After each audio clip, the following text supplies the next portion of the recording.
ব্রাহ্মণবাড়িয়ার আশুগঞ্জ উপজেলার Kholapara mini Chinese বার football tournament কমিটির উদ্যোগে জমকালো আয়োজনের মধ্য দিয়ে ফুটবল টুর্নামেন্টের ফাইনাল ম্যাচ ও পুরস্কার বিতরণ অনুষ্ঠিত হয়েছে। খেলাধুলার মাধ্যমে যুব সমাজকে সুস্থ বিনোদনের পাশাপাশি মাদক ও বিভিন্ন সামাজিক অবক্ষয় থেকে দূরে রাখার লক্ষ্যে আয়োজন করা হয়।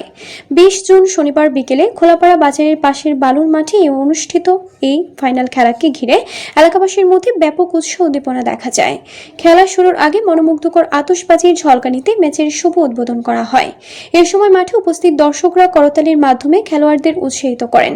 পুরস্কার বিতরণী অনুষ্ঠানে প্রধান অতিথি হিসেবে উপস্থিত ছিলেন আশুগঞ্জ উপজেলা বিএনপির সাংগঠনিক সম্পাদক কামাল হোসেন জয়। অনুষ্ঠানে সভাপতিত্ব করেন উপজেলা বিএনপির সিনিয়র যুগ্ম সাধারণ সম্পাদক অ্যাডভোকেট মেজবা উদ্দিন। অনুষ্ঠানে বিশেষ অতিথি হিসেবে উপস্থিত ছিলেন উপজেলা বিএনপির সহসভাপতি পারভেজ খাঁ, যুগ্ম সাধারণ সম্পাদক বাদল মাধুর, সহ সাংগঠনিক রাজু হাবিব, উপজেলা জিয়া পরিষদ এর সভাপতি শিপন শিকদার সহ বিশিষ্ট ব্যক্তিবর্গ উপস্থিত ছিলেন। অনুষ্ঠান সঞ্চালনায় ছিলেন ইঞ্জিনিয়ার ইউসুফ শাওন। খেলায় পরিচালনায় ছিল মুস্তফা বকশি। ফাইনাল খেলায় মোল্লাবাড়ি একাদশ বনাম ময়নাডোবা একাদশ অংশগ্রহণ করে। ম্যাচের শুরু থেকে উভয় দলের খেলোয়াড়রা চমৎকার নৈপুণ্য প্রদর্শন করেন। টান টান উত্তেজনা, আক্রমণ, পাল্টা আক্রমণ এবং দর্শকদের প্রাণবন্ত উচ্ছ্বাসে খেলাটি উপভোগ্য হয়ে ওঠে। নির্ধারিত সময়ে কোনো পক্ষ গোল না হয় ট্রাই বেকারের 4-3 গোলে ব্যবধানে ময়নাডোবা একাদশকে হারিয়ে চ্যাম্পিয়ন হয় মোল্লাবাড়ি একাদশ। টান টান উত্তেজনায় আকর্ষণীয় মিনি চাইনিজ বার খেলা দেখতে হাজারো ফুটবল প্রেমী দর্শক মাঠে খেলাটি উপভোগ করেন। খেলা শেষে সেরা খেলোয়াড় এবং চ্যাম্পিয়ন ও রানার্স আপদের মাঝে পুরস্কার তুলে দেন অতিথিগণ। এ সময় আয়োজকদের পক্ষ থেকে সহ ক্রীড়া বিষয়ক সম্পাদক মনির হোসেন সহ অতিথিগণকেও সম্মাননা স্মারক প্রদান করা হয়।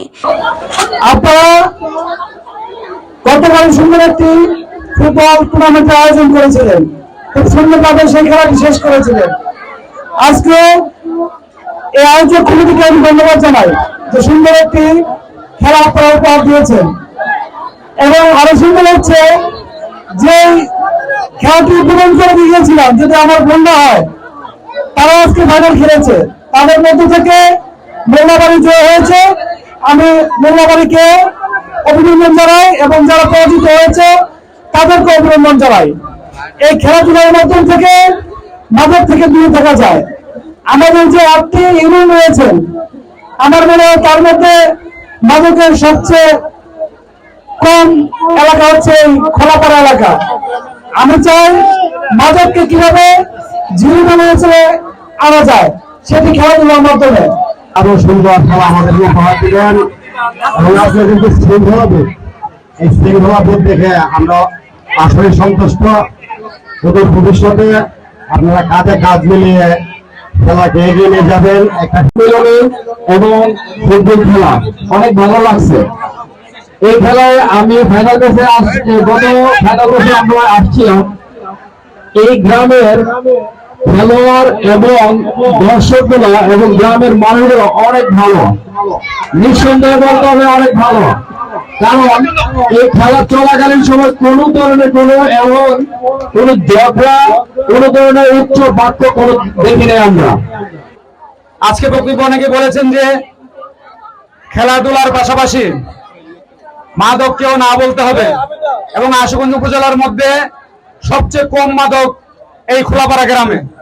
এটা অত্যন্ত আশাব্যঞ্জক বিষয়, আমরা খুশি। কিন্তু একটুকুই আমি খুশি হইতে চাই না, আমরা জিরো টলারেন্সে নিতে চাই। শুধু কম নাই, আমরা যেন একজনও যাতে মাদক এর কোনো রূপ না থাকে সেই চেষ্টা আমাদেরকে অব্যাহত রাখতে হবে। এবং তার পাশাপাশি খেলাধুলার পাশাপাশি আমাদেরকে লেখাপড়ায় মনোযোগ হতে হবে এবং মোবাইল আসক্ত থেকে আমাদেরকে বিরত রাখতে হবে। এই মোবাইলও কিন্তু আমাদেরকে এই সময় এবং আমাদেরকে অন্ধকার যুগে নিয়ে যাচ্ছে। আজকের এই যে 18টি টিম এই যুব সমাজে আমাদের আগামী দিনে নেতৃত্ব দিবে, এই খোলাপাড়া গ্রামের নেতৃত্ব দিবে। তাদের কাছে এই জাতি অনেক কিছু আশা করে, সুতরাং তাদেরকে মাদক মুক্ত থাকতে হবে। এই সমাজে লেখাপড়া শেষে খেলাধুলা করে ভালো মানুষের মতো মানুষ হতে হবে।